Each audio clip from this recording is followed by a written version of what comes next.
James Creedon joins us from Media Watch. James, the Israeli army and Hamas using social media in terms of a war exercise.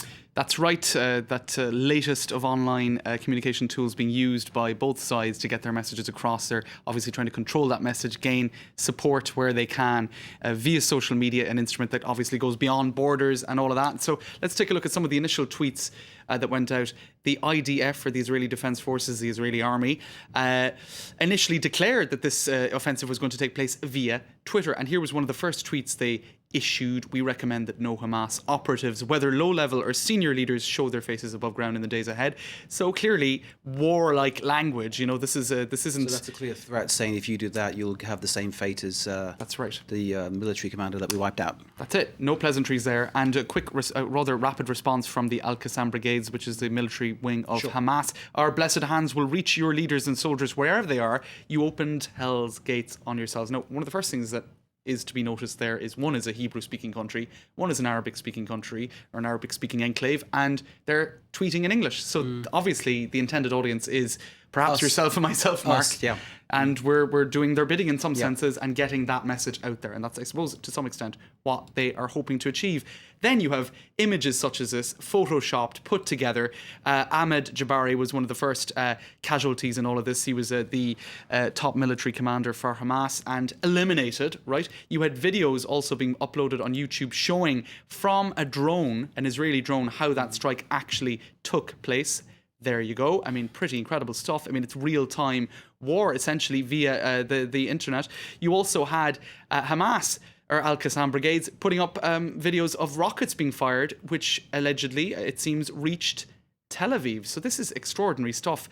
We're seeing Twitter really being instrumental, or used in this conflict, and indeed hashtags as well, which is a way for social media to organise those messages. Pillar of defence versus Gaza under attack. In other words, how are you going to label this via social media? And that you could see that back and forth. Okay, online. so on one level it might be news, on another level certainly it is propaganda, but certainly social networking playing a big part. The Israeli army and Hamas are tweeting, also some of the victims are too. That's right.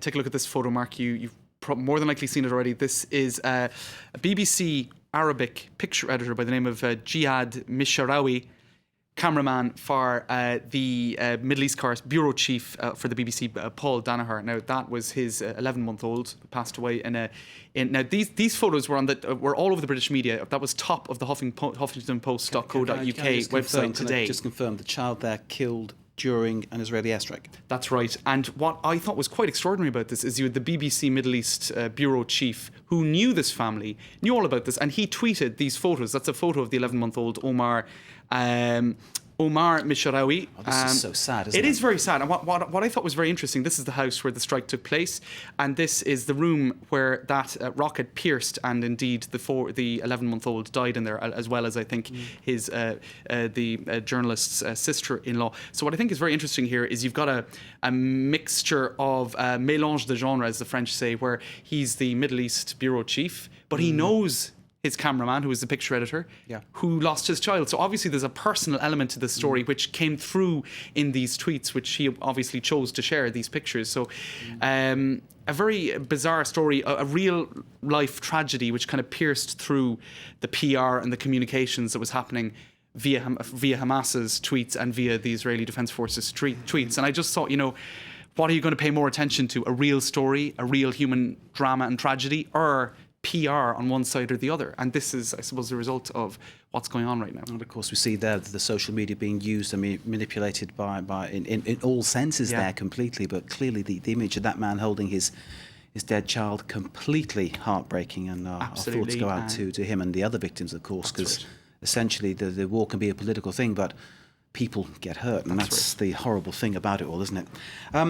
We move on now to another story. The front page of The Economist says that France is, poor choice of phrase given the context we've got, a ticking time bomb at the heart of Europe.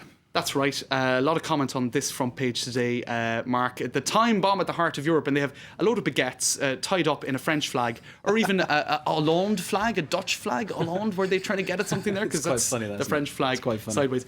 pointing to what they view as a sort of a quite, neoliberal economic positioned magazine.